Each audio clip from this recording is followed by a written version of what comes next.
Yo, what is going on, everybody? Welcome back to another episode of Halftime with Bizzy.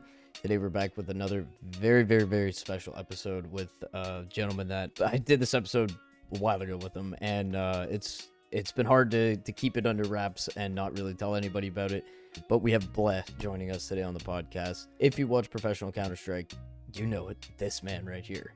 He's a very talented man and very well spoken and just a guy that you can have a great conversation with overall.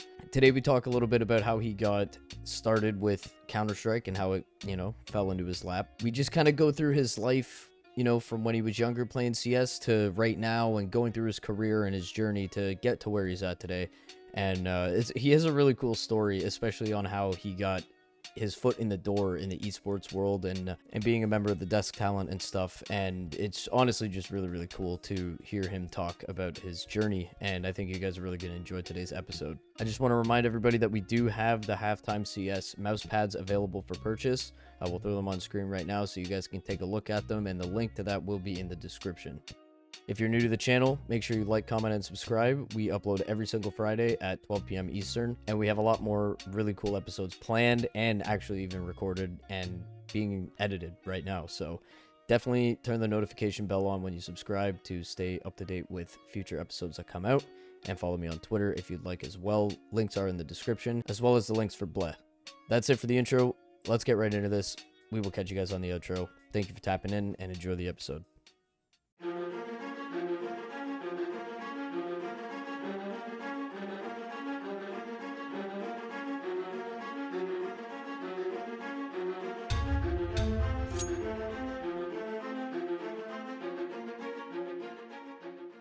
I appreciate you doing this. Like, can't tell you how much it means. You're a pretty inspiring guy, and to have a guy like you on the show for a guy that like myself that doesn't really have a huge following.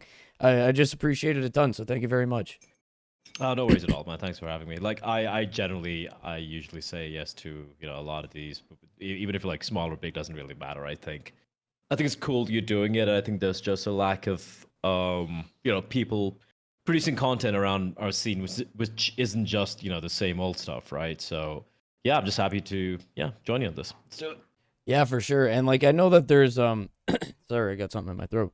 I know that there's like other podcasts out there and stuff like that, but I try to mix in with this show. I try to mix in everybody from all different parts of the community, whether it's casters, whether it's YouTubers or streamers or people that make skins or maps. I think there's so many stories that, yeah, sure, there's some that already get told, but I think that there's a lot more that don't get told. So, to add you to the list of people on the show, it's an absolute pleasure. So thank you once again.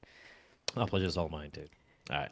So I like to always start typically with the roots. So you were a wee lad when Counter-Strike originally came out. Did you start back in 1.6 or did you get introduced to an earlier version of the game? Like, how did that kind of go for you? 1.3. So I'm pretty. 1.3, okay. I'm pretty old. I think this is circa late 2000s, early 2001, and I grew up in like a really small town in a really small state in like a part of India where people from India wouldn't even know where it's from, right? Oh, So really? wasn't much there except there was, I didn't even have a computer back then, it wasn't really a focus for families growing up back then. And I was a pretty happy middle class kid. But I played it on one of my cousins. I played a lot of video games, but like old consoles. I'm talking about like rip off NESs, SNESs, like all that sort of stuff. And I played video games from since I was a kid. Counter Strike was something I discovered at one of my friend's place, my cousin's place actually, and I'm like, oh, this is cool. All right, but it was just me just running around, and I'm like, this is pretty fun for an FPS game because I'd played a bit of Half-Life and stuff like that earlier on, and then we had like a few of these. It's not even gaming cafes, more like internet cafes, right? So just go there and play whatever was installed, and Counter Strike was there. I played quite a bit of it against just some locals, and I don't really recollect all the versions I played, but I do remember it was 1.3, and then it's a mixture of 1.45 and all of those things. But 1.6, yeah, just 2003 is when the final version dropped, and I was already playing it I wouldn't say at a high level, but I had no idea about the competitive scene, right? So just playing with bots, playing with friends, and just having a good time. But that's kind of how it started, like just semi quasi love affair with this game. Okay, yeah. And the esports scene, like I'm 26. I just turned 26 the other day. So I started playing Counter Strike late 2015 with CS:GO. So when I got learning about CS:GO and learning how to play, and then at the bottom of the screen it would show like the major that's on, and then you could click on it in game and watch it like that. It kind of made me like look back into the past, like, okay, this is what we have now. What the hell did we have before? And like to know how far back the esports scene for Counter Strike goes, and to see how it's developed is just like nothing short of absolutely incredible. Yeah, I mean, it is so much, despite all the issues the ecosystem might have right now and in esports in general and all of that. I think it's absolutely such an improvement over what we had back then. Because, like I said, I didn't know about a lot of I mean, about the esports scene in general overall, right? It's only, I think, 2004. I was like 17 or something, and I just joined college, and I met now he's my best friend, and he's been my best friend for years right now. But we met, and he's like, "Oh, you like metal?" Because I like a lot of heavy metal. I'm like, "Yeah, man." He's like, "Do you like video games?" I'm like, "Yeah, I love video games." And he's like, "Do you play anything competitively?" I'm like, "Well, I play Quake 3 Arena, Unreal Oh Tournament, yeah. Counter Strike, right?" And these are like the three big boys of the late 90s, right? Obviously, Quake and UT a little bit earlier, and then Counter Strike came in and kind of stole the throne from them. But Hmm. I played all three. And he's like, "You want to go to a cafe and play?" I'm like, "Yeah, sure." And then proceeded to absolutely dumpster me in all three games. I didn't know Ah. he was like a South Indian Unreal Tournament top three player in that at that time. He was really, really good. And after whooping my ass in Quake and in UT, in Counter Strike, I actually got a few kills on him. This is like FY Ice World, just like death matching it out, right? 1v1. Hmm. And that's when I decided, I'm like, yeah, I think Counter Strike's going to be my game, right? I had the competitive itch, and I'm like, this just fits me, right? And that's when he introduced me to the esports side of things, right? He's like, there's a team called Just in Pajamas, there's a team called SK Gaming, there are these guys from North America, like Team 3D, and all these names that he basically kind of info dumped all these teams and all the tournaments that happened at that till that point into me, and I just fell in love with it, right? And so my college life was in between.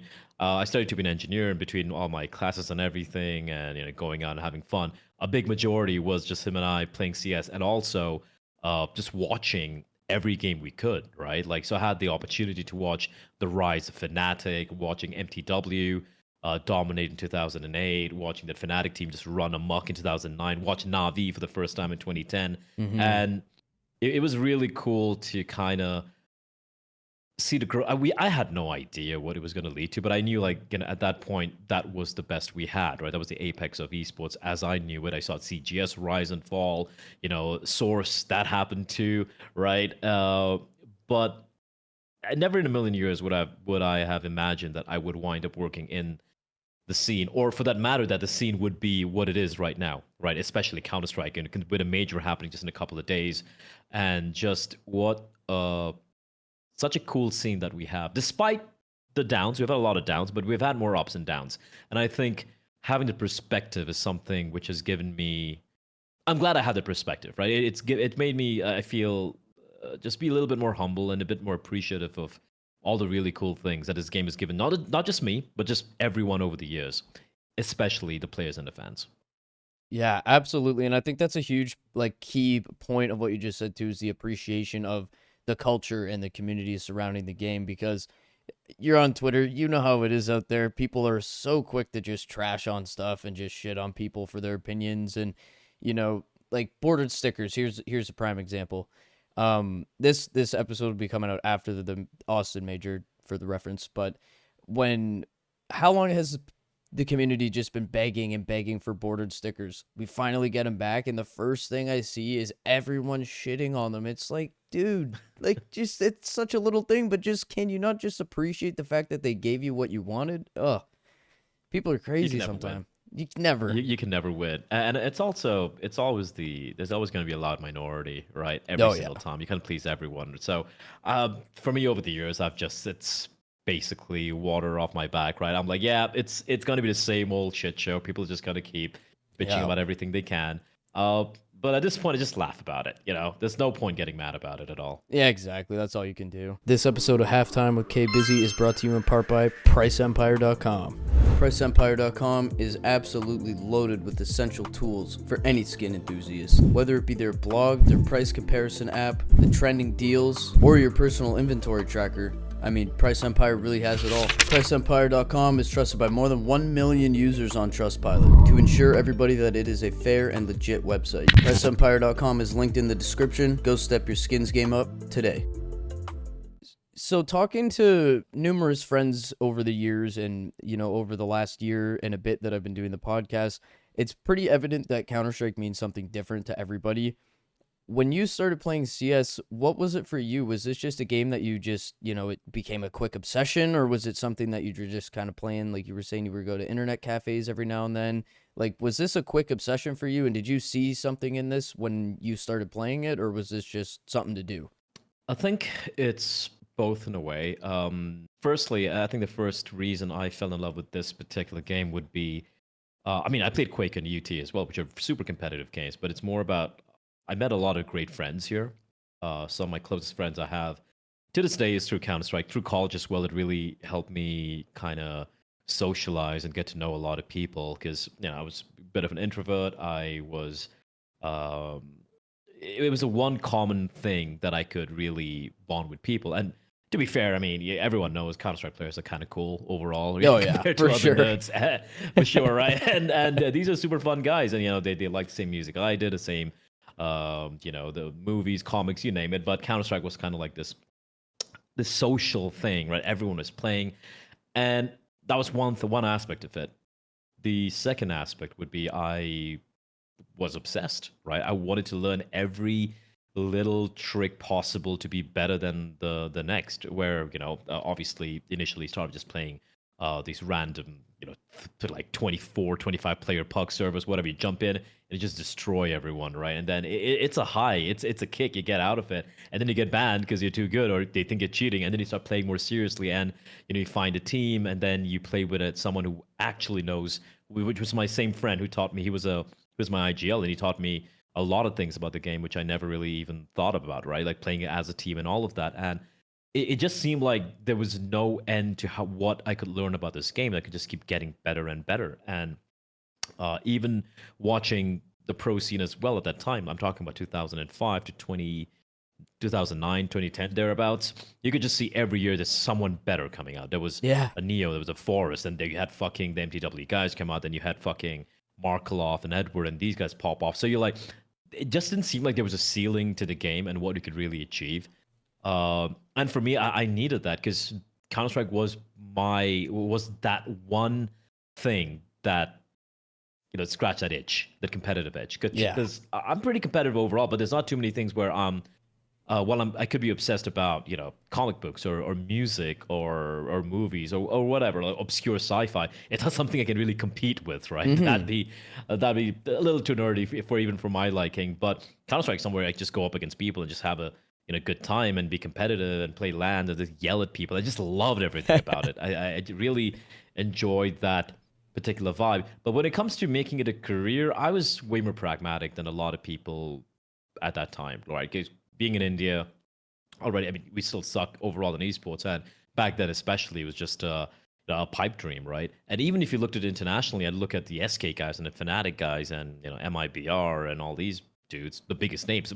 I could make out even for them, it wasn't exactly a very lucrative career because a lot of people, once they retired, they just go on to do other things. Mhm. And so I never really had any great aspirations of being a professional player because I'm like that. Even if I want up being one, I don't know if it's going to be a lucrative career or a good thing to proceed with. Instead, I was more practical, I guess, or boring, depending on how you look at it. Where I'm just gonna get my degree. I'm just gonna get a normal job, whatever. But I'm gonna keep playing or be as competitive as I could And that's the sort of mentality I had, at least till, kind of the end of 1.6, the beginning of CSGO. And that's a really smart way to do it too. Like I feel like sometimes if you jump, 2 feet in and you're not really thinking about the what ifs and what could happen if I try this, if you were to just, you know, kill off your schooling and just go, I'm going all in on Counter-Strike, and it didn't work, well, now you're shit out of luck. But now you have a degree behind you, so you can take a chance because, when you're in college, you're young and stuff like that. You can afford to make mistakes when you're younger. And if that didn't work, well, you got a degree and now you could go, get a job in that field that you practiced. You know what I mean? So that was definitely a good way to go about that. Yeah, absolutely. I think that's something, just growing up in the environment, which I, grew up in. It kind of was instilled in my head that you got to have a safety net, right? Like you got to have a bit of a safety net just in case something happens. And again, I'm not saying getting a degree is necessarily the solution or whatever, but just having a backup plan, which in my case was academia, and having a degree, an engineering degree, which, while it might not get me the best job, at least it's a good stepping stone. And yeah, I just feel like that's something that's been forgotten by a lot of people, because everyone wants that fame and that success by playing and whatnot, but everyone forgets, even as a streamer or whatever, right? In esports, it's so the amount of people who've really failed it's like, you kind of lose count. It's just the people who make it you kind of really remember, right? So for me personally, I mean, I had my cousin who's like way younger than I. I think when he turned 19, he told his dad, my uncle, he's like, "Yeah, I'm gonna be a streamer." I just went up to him like, shut the fuck up. Just shut the fuck up and get a degree. And now he's a doctor, by the way, which is, really good Oh, for him. there you go. But also told him, I'm like, listen, man, if you have time, which you don't, but if you have time and if you do stream and it does really work out for you, fuck yeah, just quit your job and do it. Yeah. Absolutely. But I just want, and this is coming from a guy who works in Counter-Strike. I'm just telling you, like, it's so risky. It's such a risky thing. And I just feel like a lot of people need to remember that. They need to remember that and just have a backup plan, right? Just have something you can segue into just in case this doesn't work out. Absolutely. This video is sponsored by Skinvault.gg, a trading site that makes upgrading your inventory easy. When you get to Skinvault, log in and add your trade link, and it's as easy as that. Simply select the skins from your inventory and choose what you want to trade them for. And of course, if you're looking to sell your skins instantly, Skinvault features a convenient cash out section. When you're going to cash out, make sure you use the code Bizzy to get a free $10 bonus as well as a 35% deposit bonus on top. And if you're lucky, you might find golden tickets which give you free balance. So head over to skinvault.gg by clicking the link in the description and get yourself a free $10 and a 35% deposit bonus, all on me. And to talk more about 1.6 a little bit, I always get fascinated by the story of 1.6 kind of evolving into the not really so loved by many CS source, and then evolving into CSGO. And then you have CS2. And when you look at the evolution of Counter-Strike over the past, 25 years now or something? Mm-hmm. Like, it's incredible. It's just incredible. And the skins being introduced, and the graphic overhaul and the smokes changing, like there's always something new that Counter-Strike can reinvent in the franchise and keep the game the same, but also kind of change a couple things to make it newer too, and change how people play, and everything gets affected. It's just a super cool thing, and it doesn't kill the game whatsoever. Can you tell me, from your point of view, especially from the Indian CS scene, how impactful was every single new evolution of Counter-Strike where you lived, and how did the evolution of the game kind of change things for the culture of the game? Oh, that's an interesting one. I can't really like really comment on the evolution of from CS from beta to 1.6, because like I said, I wasn't really in touch with the community or the professional scene at that point in time. But 1.6 was to this day it has a cultural legacy, which a lot of people might find funny, but a lot of people my age or even a little bit younger, a little bit older, like they grew up playing Counter Strike. Everyone in India, where especially in the just post 2000s, the main thing you would study would either be a doctor, be an engineer, or a variation of that, right? And everyone, and I mean every fucking one, played Counter Strike. And you'd meet so many people who'd be like, "Yeah, I played 1.6 back in the day."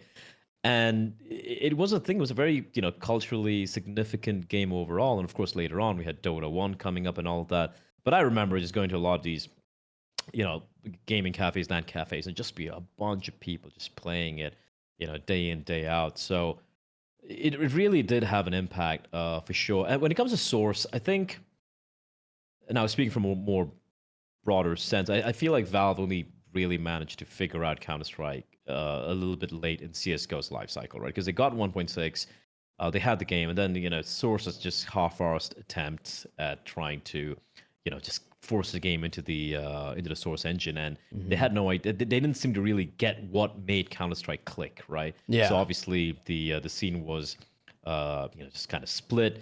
That being said, Source still struggled a lot right there. CGS came and died. That was the death of Source right there. And I feel it overall really hurt the scene because the NA scene kind of almost died, and it took years, almost a decade to recover. That's when you only saw like the Complexity guys and the Cloud9 guys kind of come back and raise the flag for North America in 2015. So it took almost like, what, 8, 7 years? That's how badly Source kind of wrecked North America. Mm-hmm. Because everyone switched to Source because of CGS, and CGS, of course, we all know it failed, and everyone should be learning from them, but no one seems to learn. Everyone's making the same old mistakes. But yeah, and I feel like when CS:GO came out, I won't lie, when 1.6 died, it felt like that was the death knell of CS.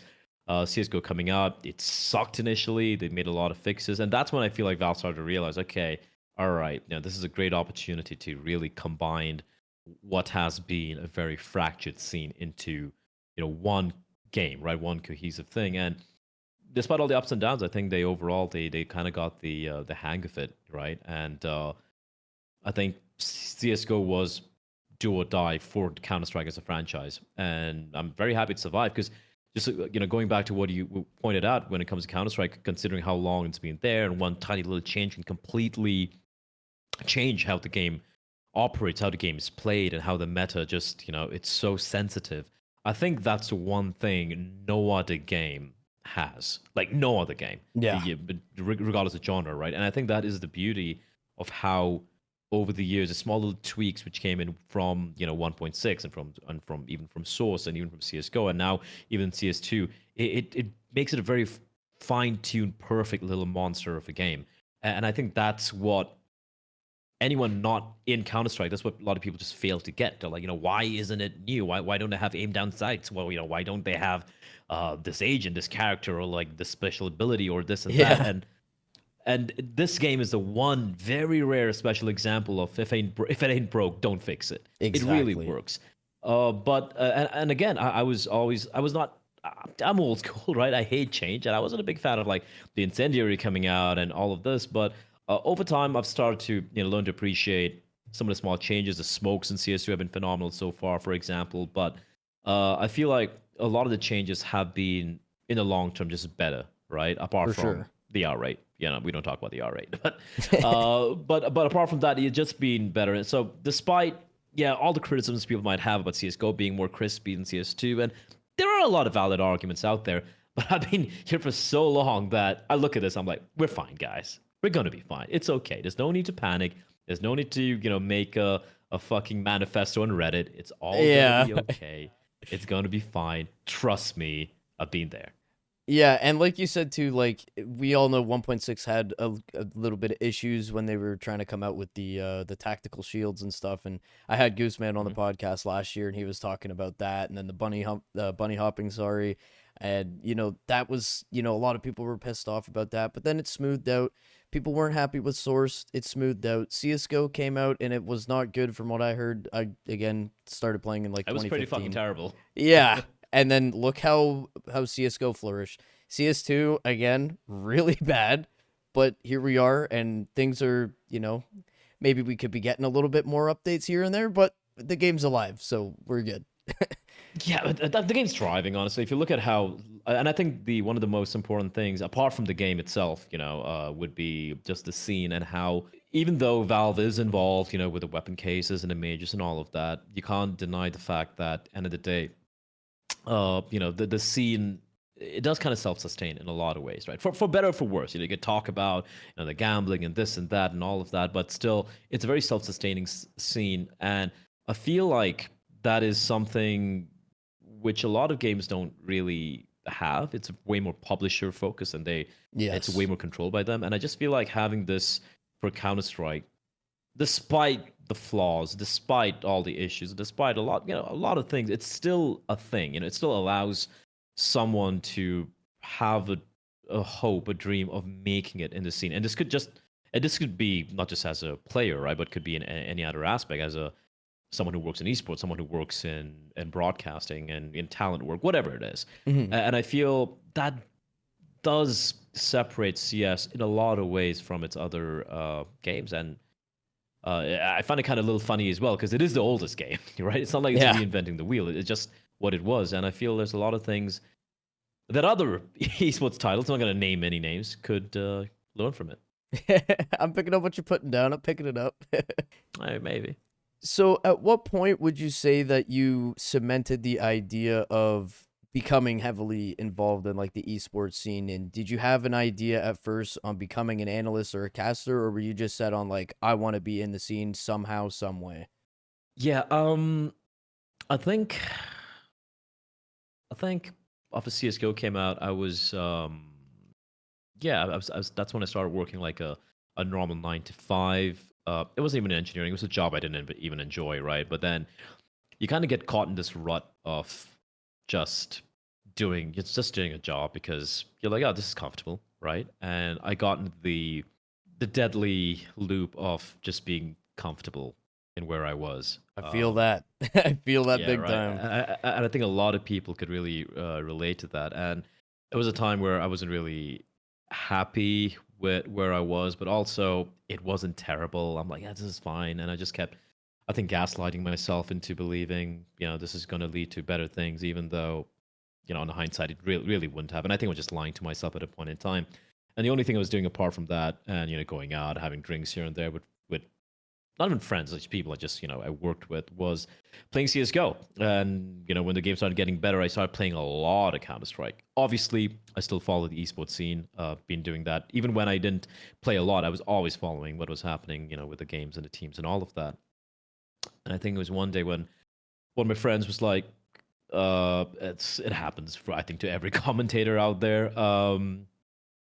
He died. A couple of players died, and I just started like, sorry, I died, and they were alive, and I started commentating, just like shooting the shit. And I'm like, oh, he's alive, he's left alone in 1v5. Can he pull this off? Okay. yeah, the usual shit. My friend's like, you have a good voice, you know the game pretty well. Why don't you just try commentating? And I'm like, huh, I could give it a shot. And this is like late 2013, early 2014, thereabouts, right? There was already Anders was there, Summer was there. A couple other people, Risk was there. Not too many though. And obviously, and my internet was fucking garbage at Oh, that time. So jeez. I want to do it for a while, and then finally, after like I think a few months, is when I finally got a new internet connection. It was way better, and I'm like, you know what? Let's give this a fucking shot, right? I had no idea where to start. I knew no one, absolutely no one, and I'm like, okay, how do I go about this? And I had no clue. And then I'd reach out to events, and they'd be like, no reply, or they'd be like, sorry, it's already another commentator. Like at that time, Ruben Farr was doing everything, but even the smallest stuff had like smaller studios covering him.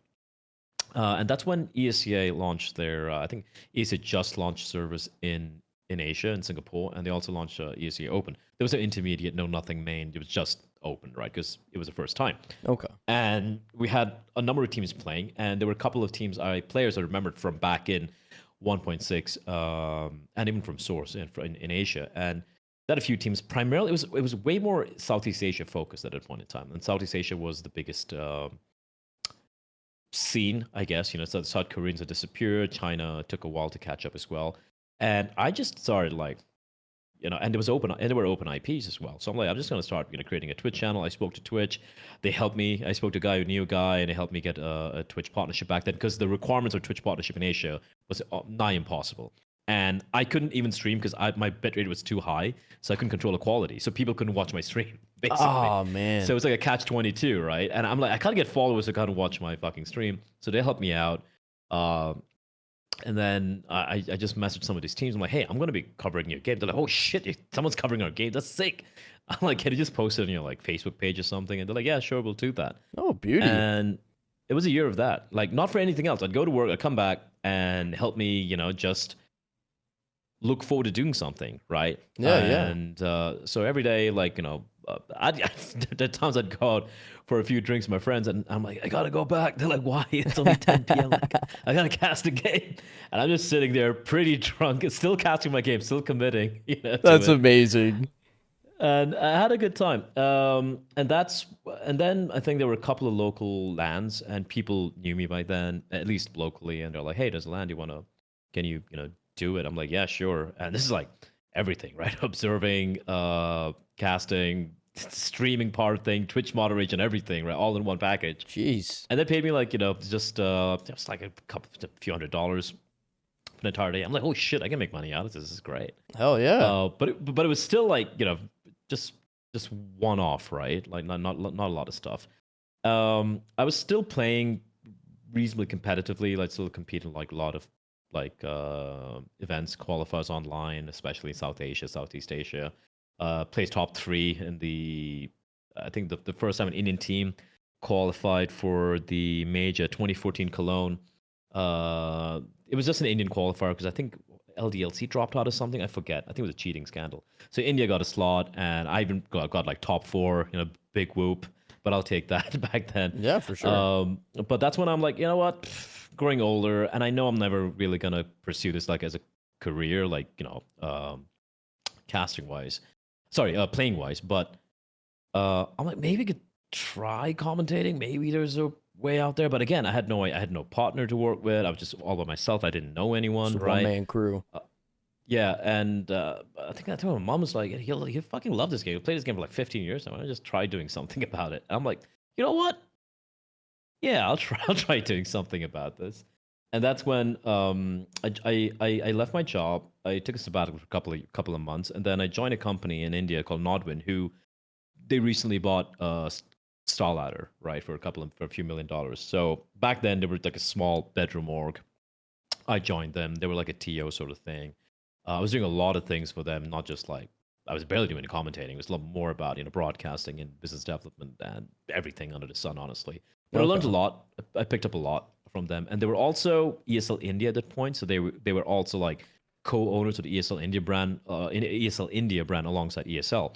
So when ESL Cologne 2015, the Asian qualifiers happened, I was still working for them, and they since I was an employee and they were kind of part organizing it, I casted that tournament. It was with D-Man and Jason Kaplan, and this is like 2015. It was my first LAN. Sorry, first international LAN. My first pairing ever with anyone where I was co-casting with someone. So there's a lot of firsts right there. But that helped me get noticed a little bit by some folks from HLTV. I created my first Twitter account, the worst day ever, but I made a Twitter account for that. And that's how, a few folks from HLTV, they're like, oh, shit, this guy knows about Asian CS. No one seems to know about Asian CS. So after that, I did IEM Taipei, which is the first Asian minor. Okay. And that was when I met Andrew, Semler, Moses, Pansy, DDK, Vendetta, still all of them good friends to this day. And they're like, I just hung out with them and just had a good time with them, and just got along very well. But for me, I'm like, all right, that's it. I've done an IEM. This is fucking great. I used to watch IEMs from fucking 2006, and I never really still thought it was going to be career. I was like, this is my little dip into commentary work. It's been fucking great. I got to work with a lot of people, I respect, and I got to do something I love. But that's about it. And I was still working in just esports in India, right? Like there was a company called So Strong who were like an ESEA Faceit competitor. So I worked with them to do like product development and stuff. So the casting thing was more of a side gig at that point, because I was getting a salary and everything. I was employed by them, kind of in a way like how Moses was employed by ESEA at one point, like a long time ago, right? And then this kind of helped me kind of be in esports, right? Because if I'd just gone all out freelance, I don't think I would have really made it work, honestly, right? Because I still needed to, get some money regularly, and the job helped me do that while I was also doing, a couple of gigs here and there. But a majority of gigs were mainly in India, just local stuff, right? And some few, Singaporean gigs and Malaysian gigs. That's about it. And that was that for like 3-4 years. The first 3-4 years of me working, I barely did any. I didn't do any events at EU, nothing. It was just like I had a couple of these events, a couple of the minors. I had the IM, and I'm like, yep, that's it. That's the apex of my adventure in Counter Strike commentary. That's awesome, and to do that for like 3 to 4 years too, like, just consistently going at it, like that's huge. That's a huge, first stepping stone. Yeah, it's also like I said, I've always been a pragmatist, right? So I've never really wanted to think I could get there. And I know a lot of people might be like, yeah, you know what, it's kind of fucked up because you should always believe, you should always, hope they aim for the stars and all of that. But I'm like, man, like, the casting, the scene was so packed, right? It was such a packed scene. I'm like, how am I even gonna get in? Also, just the moniker, the epithet of being the Asian expert. Also, while it did help me get recognized, was also something which held me back a bit.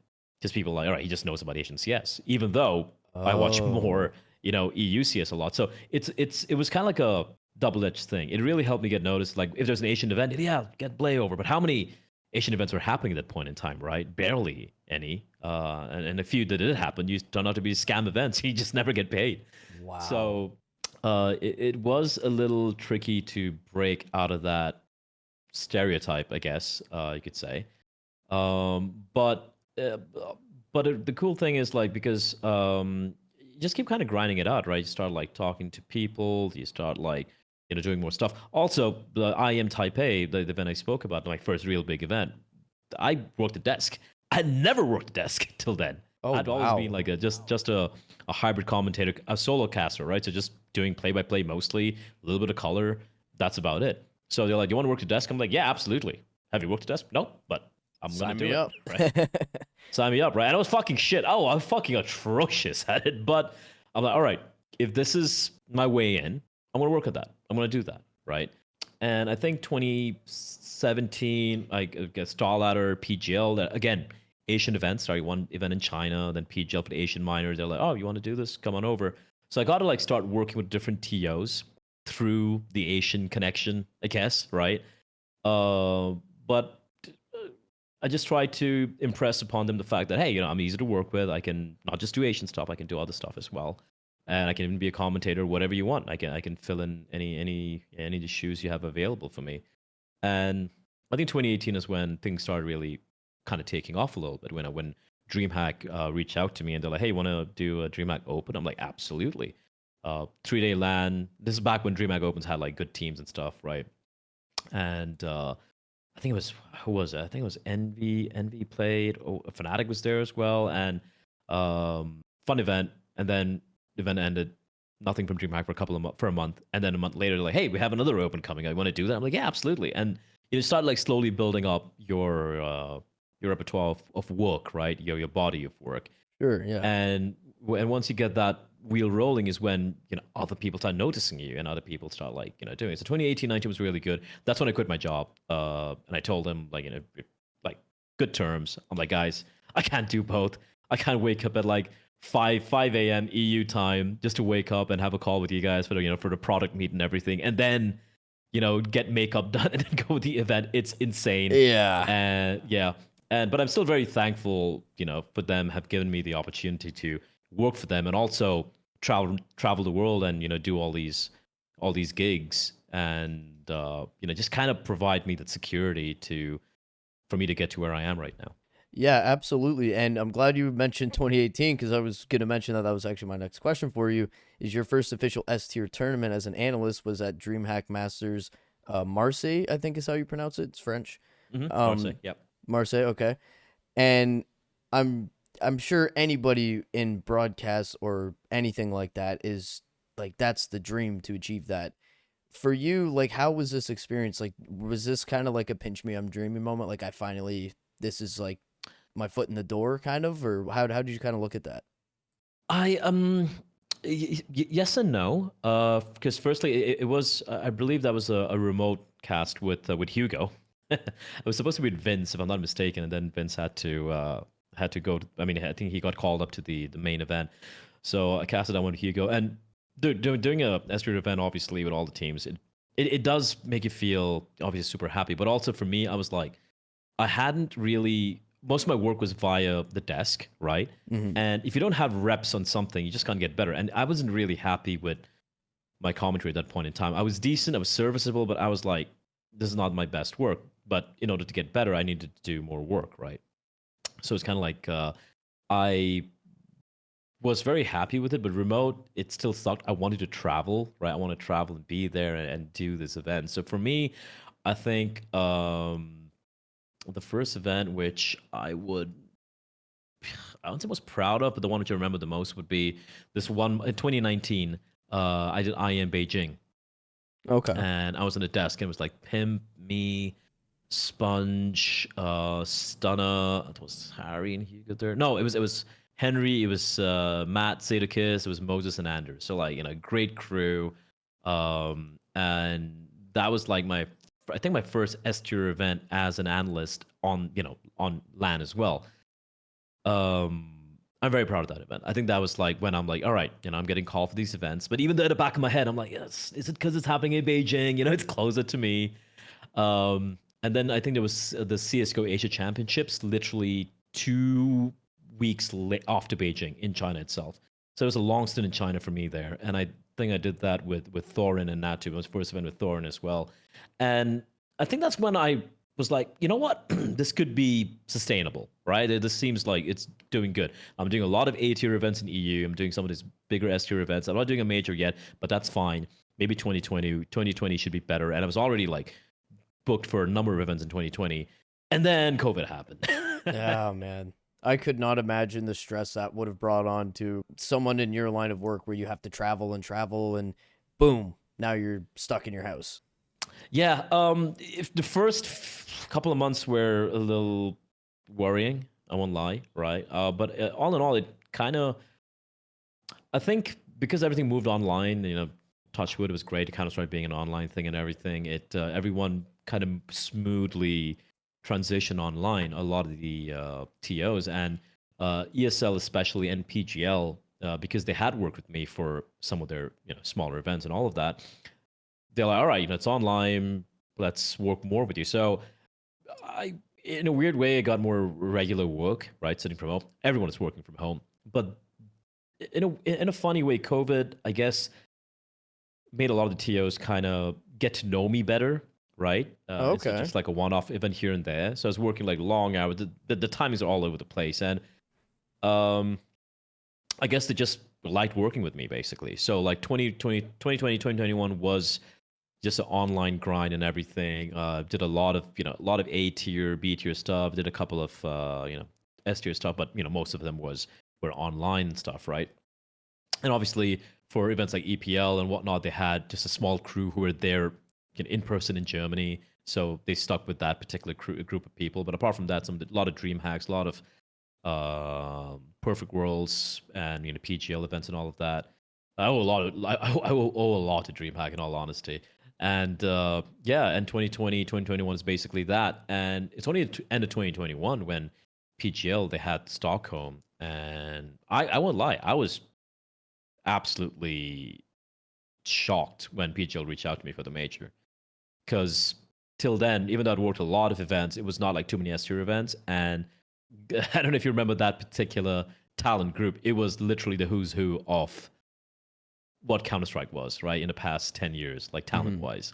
Yeah, you had like Moses, DDK, Sadicus, like Bardol, Sponge, Anders, Settler, like Maniac, Yanko, Thor, and Richard Lewis, who I'd never worked with till that point in time. So like, Oh, is that who's right? who. That's the first time I worked with Richard, and Oh, okay. a lovely guy. And also like just working that event was a lot of things as well happened in that event, a conversation for some other time. But for me, it was more like, holy shit, I'm doing an event, not just doing any event, I'm doing an event coming out of COVID, right? After 2 years, I'm doing an event which historically became the most watched major of all time. And I'm working with a bunch of people who are, colleagues, friends, but also people who professionally I've always looked up to, and the body of work they put out, right? Almost virtually everyone I worked with at that event. So for me, that was like, I guess, the turning point, right? Like the windfall and the result for all the years of just duking it out. And I didn't expect to get this, honestly. Really? That's No, surprising to not at me. all. It's maybe I expected maybe a couple of bigger events off of the event, whatnot, but PGL just put their faith in me, because I did do a lot of their the online stuff during COVID, like all the RMRs and stuff. and I did, wind up working for a lot of their events. So I guess they did like working with me. And once that event happened, I think it was Moses who came up to me. He's like, "All right, Bleh." I'm like, "What's up, Jason?" Great friends, love always having a drink with Jason. And he's like, "Listen, but all right, all these years of grind. This is the year. Like, this is when 2022 is going to be when things are going to pop the fuck off." I'm like, "Okay, that's a good thing, right?" He's like, "Yeah. Also, you're not going to have any life. Like, this is going to be your life. This is the year you fucking grind. Yeah. And it's going to be terrible, and it's going to be great. It depends on how you look at it."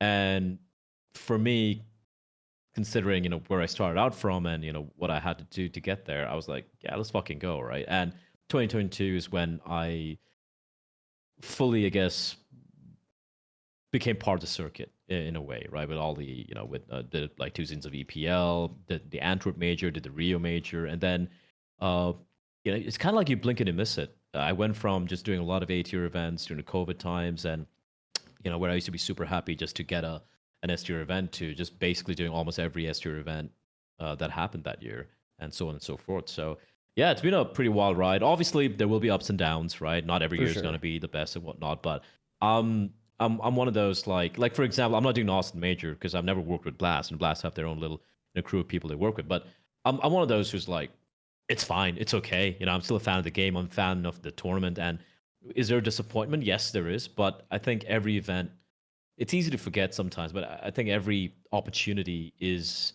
a privilege, right? For And I sure. have been very, very privileged to be a part of this handful, this tiny handful, subset of people who can call this a career and a job, and something and a passion as well. So for me, it's been a wild ride, but I just because, like I said, because of what I went through, I just don't look at these small little setbacks as something that bad, right? It's sure it's disappointing, but fuck it, grab a beer and just watch the games. It's still fun. Yeah, yeah, exactly. And I'm sure it's nice to kind of have a break too, because with all the traveling and stuff, like I can't imagine how Oh much that yeah, takes out of you. yeah. The travel is something which is, I won't lie, it's broken a lot of people. Yeah. And almost broke me as well. I think a lot of people look at it. Everyone has a way of looking at it, right? It's I think the wild west of talent life. I think that remains back in the pre-COVID years. I think a lot of people are way more reasonable nowadays. No more just drinking till fucking 4 a.m. every night, Yeah. before a show, and we still rock up, we still do a job, right? But you still feel miserable. No one does that anymore.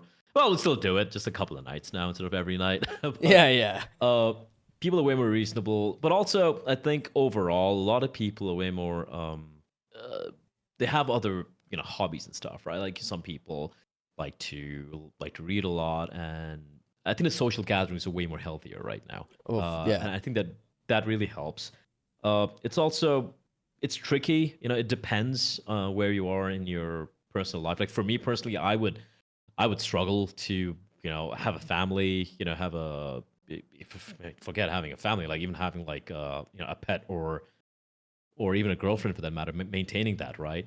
Yeah. It's tricky. It's really hard having a relationship and having someone a partner or even family who really understands what this gig is, because they know what you're doing, but they don't really get it. They don't really get how they can really take kind of take a lot out of you, and you're just so locked into the travel side of things and trying to maintain something long distance, and you come back home and then you just drain. You just want to stay at home. You don't want to do anything, Yeah. right? It becomes Unwind.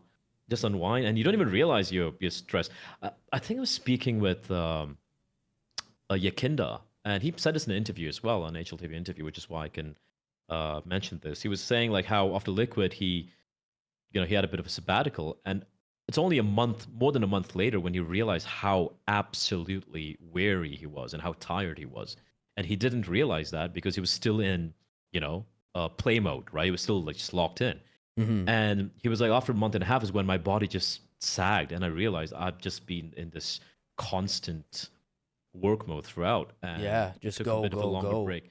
Yeah, and it took a while before your body actually slows down a bit, and that happens a lot. Like if I'm home for, let's say, a couple of weeks between events, I think I'm relaxing, but I'm not. Like my suitcase is still lying pretty much unpacked. It's there, ready to go. Right? It's almost like your home becomes a transit zone basically. You're just biding time before you go to your next gig, right? So it can be tough to manage.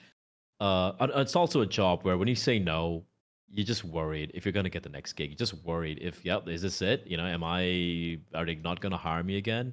Right. So everyone's just kind of just say yes to everything. Right. It's an industry where it's so true where it's like, out of sight, out of mind. It's always the back of your head. It's always the back of your mind. You don't get hired by a company for one event, a company you've had a really good relationship with all these years, and suddenly you're thinking, wait, why didn't they hire me? Like, did they not like me or not going to work with me again?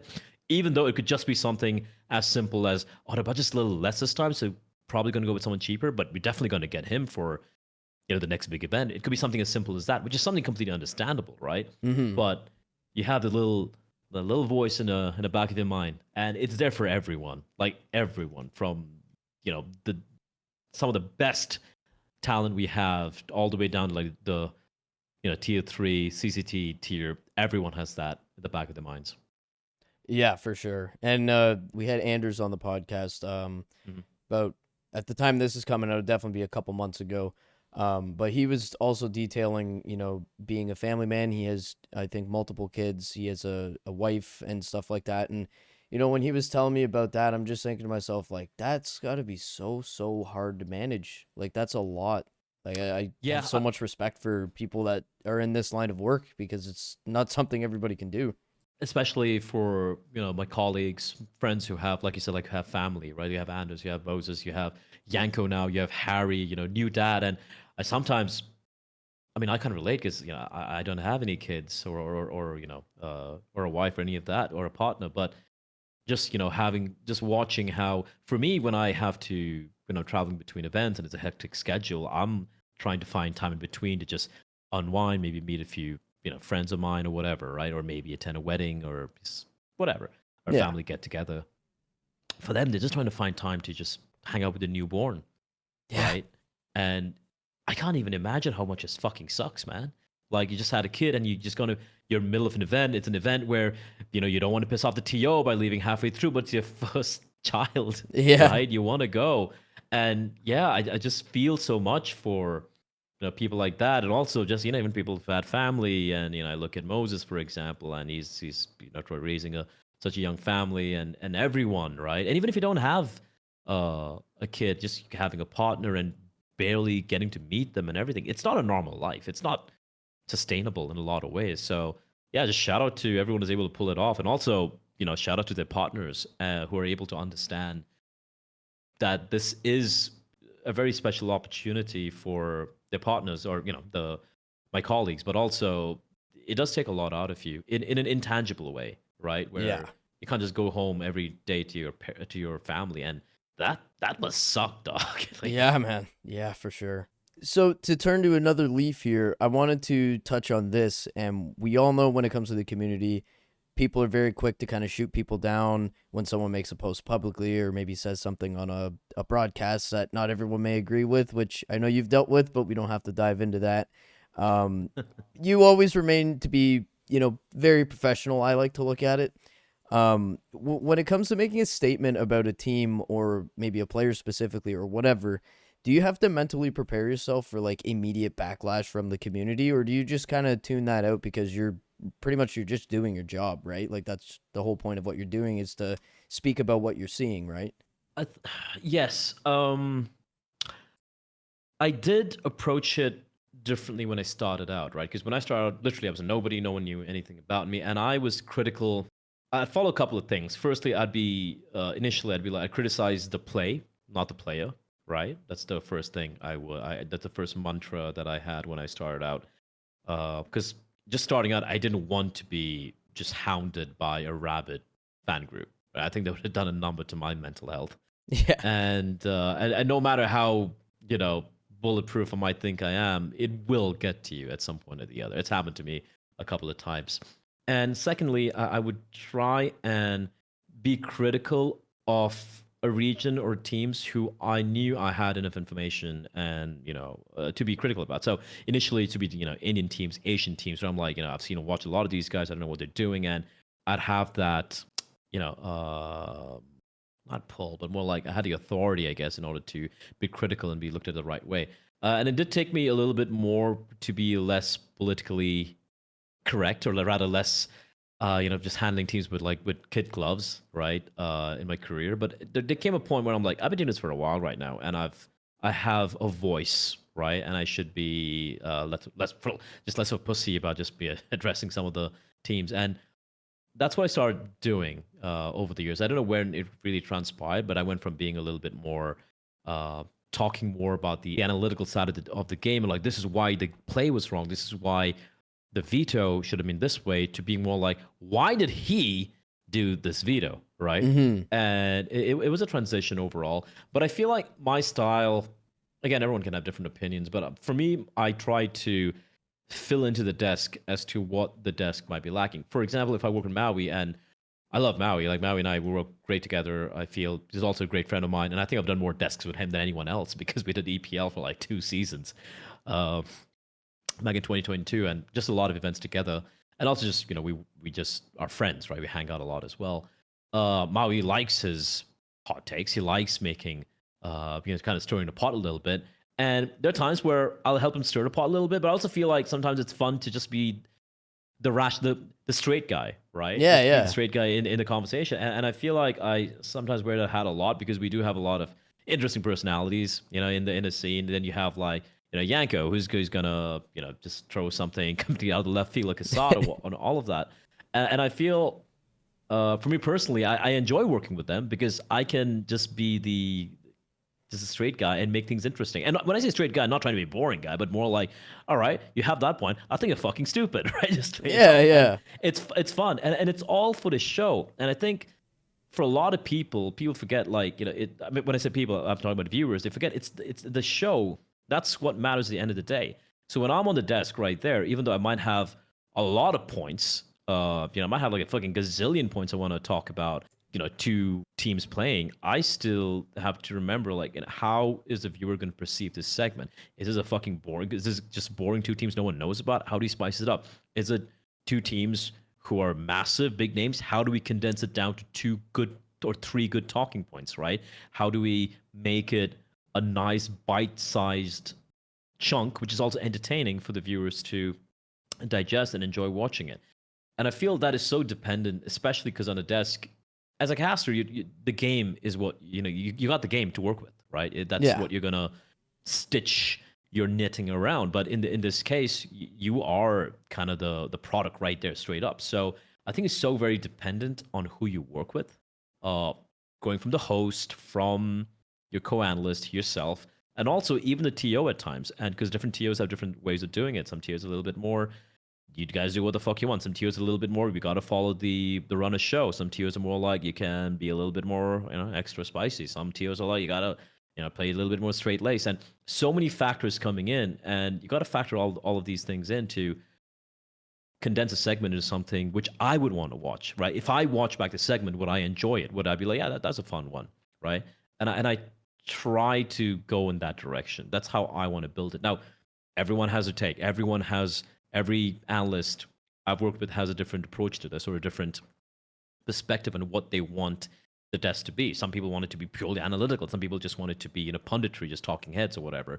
Some people like a bit of both, like the way I do, for example. And I don't think any of that is wrong. I just feel like having all of these different perspectives and different viewpoints, personalities working on the desk, and sure, we might, get a little feisty on the desk, but we're all mates. We're all friends. Yeah, right? exactly. I feel like sometimes people just don't get that. It's just, you're just having a fun time. Like, we'll end literally about to go at each other, and then we cut to break, and it's just start laughing, and just go to the green room, and it's all fun vibes in general for most of us who work this gig. But yeah, overall, that's pretty much my take on, like, how I want a desk to be. And I think it's really important, the fact that you mentioned too, like, you kind of put yourself in the viewer's shoe. Like, if I was the viewer, would I find this segment interesting and stuff like that? Like that, I feel like that's a very good way to keep it authentic and original, because at the end of the day, why would anybody at the desk be doing what they're doing if they didn't want to watch that? You know what I mean? If that makes sense. I might have worded that weird. Yeah. No, no, 100%. I agree with you. And sometimes, man, like sometimes I'll just come up with something, or any one of us will come up with something absolutely stupid or just unhinged or off the left field, something I don't even probably even believe in, just to stir the pot a little bit. Yeah. Like for example, because it's fun, it's good. Like it might not be authentic, but it's good television, and sometimes that's what we need to do. Like for example, I just put out my what you call it, the pick'ems for the Oh opening yeah, days, I right? saw that And tweet. yeah, I just put it out. And look, here's the thing. Do I think Chinggis Warriors are gonna go? I put them as 0-3 because they should be on paper the 0-3, right? But I'm like, fuck it. Well, you know what? No, I'm not gonna go with that. I'm gonna go with the narrative that they're gonna get one win or with some team or one of the Brazilian teams or I don't know NRG or something, right? And it drives conversation. It Yeah. does. And I'm not completely wrong either, right? There is a chance can pull it off. Best of ones. They have a couple of good players out there, and it just these narratives.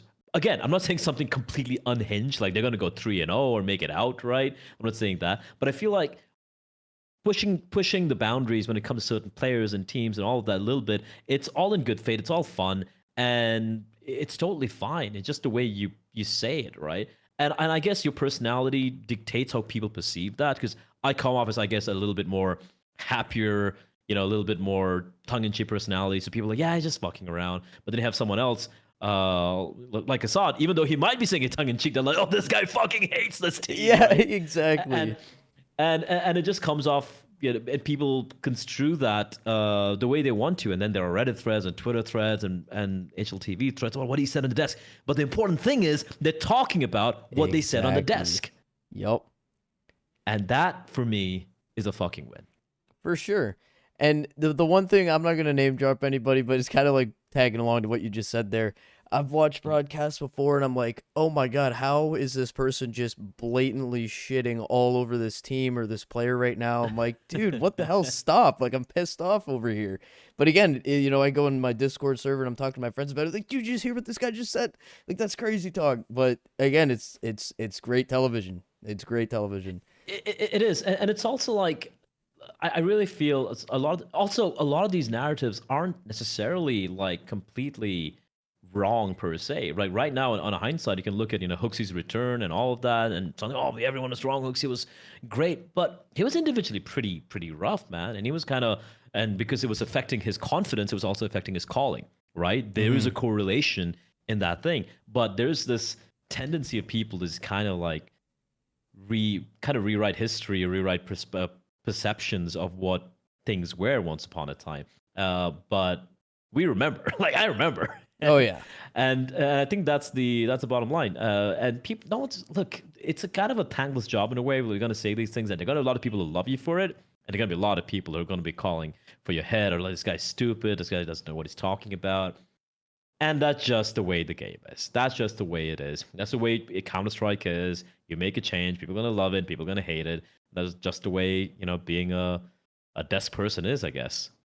Yeah, and I'm sure everybody that's going, everybody in desk talent has an idea of, okay, people might, take what I say out of context, or people might not agree with me and might make a Twitter post or a Reddit post and just be a chain of people shitting on me. That's just how it goes, unfortunately.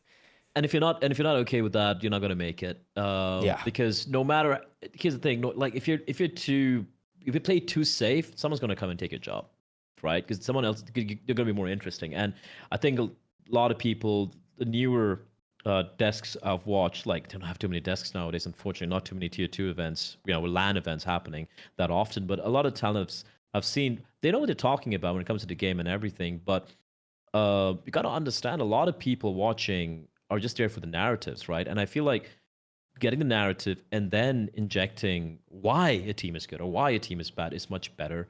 And even if you do the best job in the world, people are just gonna shit on you for no reason. Oh, apart yeah. from maybe you don't like your name, or maybe they just don't like the way your right eyebrow twitches a little bit once every 5 minutes or whatever, right? Yeah. You can't do anything about that. You just gotta ignore. And look, it's gonna get to you at some point, but that's kind of how this is. That's how it's always gonna be. And at the end of the day, you're the one at the desk, and they're the ones hating on you from their house. So Fuck what they say. That's what I'm thinking. Yeah, fuck 'em haters. Yeah, that's what the kids say. So if there's any advice that you could give to anybody out there that may be listening to this that aspire to have a job similar to yours one day, whether it's with Counter-Strike or another esport, Mhm. what words of wisdom or motivation could you spread to the audience if you have anything? A few things. I think the first would be be be honest to yourself, right? And this is not to like shit on anyone's the hopes and aspirations and whatnot, but just being not being deluded into being like, oh, I can make this happen or whatnot. Being a professional, like a pro player or a top tier commentator or something. Be honest to yourself. Like, if you're like, yeah, this can really happen, then fucking go for it. But if you're like, not sure and just kind of just huffing on that copium, or even hopium for that matter, not really knowing it and hoping at some point things are going to click, you should really think about things and reevaluate it. Because, again, like I said at the beginning of this podcast, like I personally, for me, I'm a very I wouldn't say risk averse person, but I'm more like I take calculated risks, right? And just having a backup plan, I think, is very, very, very important. Just making sure you have a contingency in place, and this just goes for life in general, right? Like, not just for Counter Strike or esports. The second one is just being kind of humble, and even for me, there've been a lot of humbling experiences in my time as well, where there can be times where I just kind of get a little kind of carried away. I'm like, oh my god, I worked all these events, all these majors. Why didn't they get me for this event or that event? And you kind of realize, nah, it's fine, man. Like, it's a privilege, and you've been very privileged to do this job and have such a good time all this while, and hopefully in the future as well. And just enjoy the ride while it lasts. And don't forget, like, the people you can actually surprisingly influence. Because for me, I think the biggest surprise was when so many people I had the opportunity to meet at events or even DMs on Twitter or even mails out of nowhere, right? Like, could be Indians, could be a lot of Indians, obviously, but apart from that, like, around the world who are like, hey, man, you really inspired me. And I'm like, oh, shit, I don't know how, but um, if I did, I did. I'm very, very humbled, and I hope that leads to something for them. If I can change their perspectives on, if he can do it, so can I. Well, fucking so be it. Who am I to say no, you can't, right? Because I didn't. I would have said no, you can't to myself like 15 years ago, or And even here 10 you years ago, for are. that matter. Yeah, and yet here I am, we're a place where I didn't really think I would ever be at, or even a place I didn't even know existed, for that matter, right? So, yeah, I mean, that's about it. And third thing, just be kind, man. Just be kind to people. People in general suck. Just don't be Yeah, one of them. That's about it. I love it. I love it, man. Well, that was the last question I had for you. So again, I got to say thank you so much for being a part of the episode and a part of the return of the podcast. For the last part of the episode, I usually like to have the guests kind of, I don't know if you have anything on the side that you're working on that you want to plug and promote to the people, or if you have anything at all that you want to share, then spotlight's on you. Have at her. Um, well, firstly, thank you for having me. I think it's pretty cool.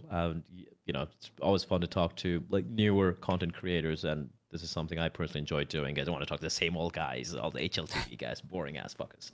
I Jokes aside, I appreciate it. love them. But no, like, you do you. Appreciate it, reaching out. Shot wise, nothing much, man. Just enjoy Counter Strike. Be kind to each other. Like and subscribe. Is that what they say? Oh, okay. We'll take it. We'll take that. All right, guys. There you have it. Bleh. Salute. Salute. Absolutely amazing story. Amazing guy. And I hope that we have him back on the podcast again someday. Really, really cool to talk to. Really cool to listen to. Really amazing story. It was really cool to kind of hear him peel the layers of the onion, if you want to call it that, for the traveling and stuff like that. Everything that's involved with, being in his line of work that, people might not always think about. So hearing stuff like that just gives me such a different level of respect for people in this line of work. And, whether it's players or desk talent, commentators, anybody like that, they have a lot to do when it comes to traveling and missing family and not being at their homes and just traveling the world, jet lag. Like, there's so much involved. So hats off to everybody that has to deal with that with their lines of work. Thank you guys very much for watching. Make sure you like, comment, and subscribe. Again, we are uploading every single Friday at 12 p.m. Eastern. And that is all for today's episode. We will catch you guys next Friday. You have a great rest of your day and a great weekend. Till next time, everybody.